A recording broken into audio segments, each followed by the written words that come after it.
Hello there, and welcome back to War Thunder. Today I have a decently nice gameplay for you in the Tiger 2P, and that is because I want to respade it. It recently has received the smoke launchers, so it's now equal in this respect to the Tiger 2H, and I, want to spade my tanks myself if that's even possible.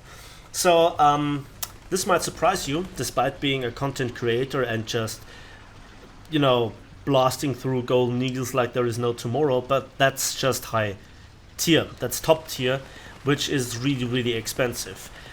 Even before I started participating in the Gaijin Partnership Program, I was having a rule for myself. I wanted to have everything in the game, and I wanted to also spade everything myself from rank 1 to rank 4, and rank 5 being an option for some tanks. And that was even back in the days when there were tanks like the IS-4 being top tier. Those days. Now I think I wanted to talk about two things: the value of smoke and about this map, Italy. Look, it looks beautiful. But can we have please a more generic map than this? A city fight? Pure city fight? On every single corner? Short range engagements? Now, look. If there would be a proper map rotation, if there would be just the equal amount of open maps as well, I wouldn't really complain. But I get this map like... It feels like every third match is on this map, and I'm just sick and tired of it. I don't like short-range engagements where tanks that are very maneuverable and just have better gun handling have the upper hand. So if you compare this to a tank for the British of 6.7 with the stabilizer and APDS and the fast reload, they have definitely an advantage to get gun on you first to disable you. And with the Tiger 2, with your maneuverability, that's just not going to end well. And that then brings us to smoke. Smoke comes in three different shapes. We have the smoke shells, we have the smoke grenades being launched mostly from the turret, in various different ways as well. And then we also have the ESS, particularly noticeable on the Russian and American high tier tank. That means exhaust smoke generator or system rather. And there are some inequalities between the nations, there are some inequalities within the tech tree, but the biggest question is, when I look now at the Tiger 2H and the Tiger 2P, why is Gaijin introducing this now? The general question is, why doesn't Gaijin introduce smoke shells for all tanks at the same time if they had it? Does the research really take that long? And do they have to find their sources? Because I think it is a definite advantage to have smoke, any sort of smoke, and it's just a bit confusing for me. So, as well as it being a tier 4 upgrade for the Tiger 2, but if you look, just as a wild example, the Abrams has the smoke shells and also the smoke launchers as tier 2 upgrades, and the ESS then as a tier 4 upgrade. So there is that, just to put things in perspective. Now, what can you do with smoke? Well, you can smoke yourself up. That's the obvious thing, right? So if you got damaged, you launch the smoke shells and try to reposition yourself. And then you see very often that people are firing blindly with the machine gun at the suspected position of the enemy tank up until they hit the track. Then they just kind of see the hit camera and then they shoot you and kill you anyways. But there is the chance of it giving you a chance if you are just to happen to be able to reverse backwards around the corner, or just reverse down a ridgeline, something like this. But there are more things to it. So while you can not just cover yourself but also teammates nearby with a smoke screen launched from your turret, you also can smoke up, well, teammates that are a bit further away in a cap circle when they get shot at, but they still have a decent chance of surviving it. Like, for instance, a mouse that gets shot by a Centurion Mark 10, just for an example. It has a decent chance of surviving it if he angles, and also when he's smoked up, you give it enough time to repair and deny the aggressor the accurate shot, and that's what I talk about. as well as actually smoking up the enemy. Now, why would you do this? Well, the most unobvious one is to secure yourself the kill. So if you just happen to have a smoke shell in the barrel, you smoke the enemy up, none of your teammates can shoot it, and then you just can reload and kill it. But that's rather the exception. Most of the time what I would use it for, and do use it, is for to annoy the living hell out of campers. There are people that want to play their tank hull down in a, behind a ridgeline, British, and then just want to let the enemy advance and then farm them. But if they can't see anything because they are smoked up, then, there's nothing that they can do.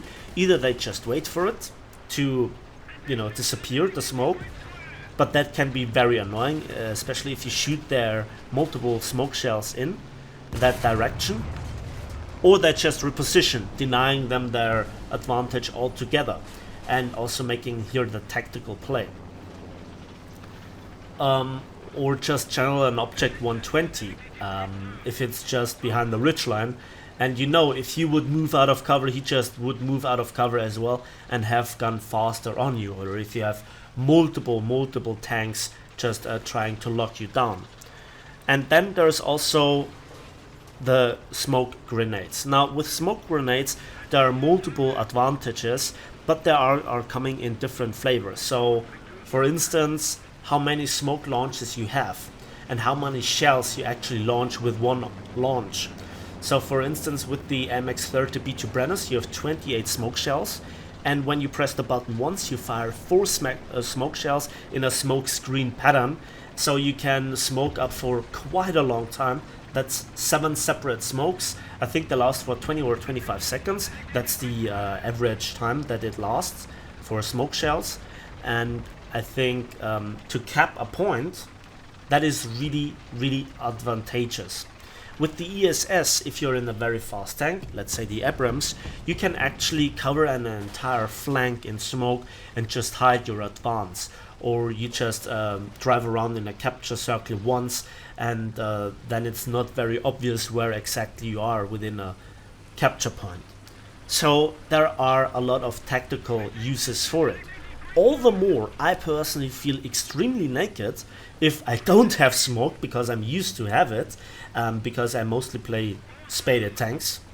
I worked quite hard for this myself, especially at lower tiers, and I refuse to actually spend golden needles on a regular basis at tier 1, 3, 4, and 5 and 6. It's really then where I just play the tanks for creating content, not really for my personal pleasure. Let's put it that way. But I digress. So immediately becomes obvious that if you put a slow tank that's actually built for long range engagements, or versus very inferior tanks that it then rarely faces, like here the Tiger 2,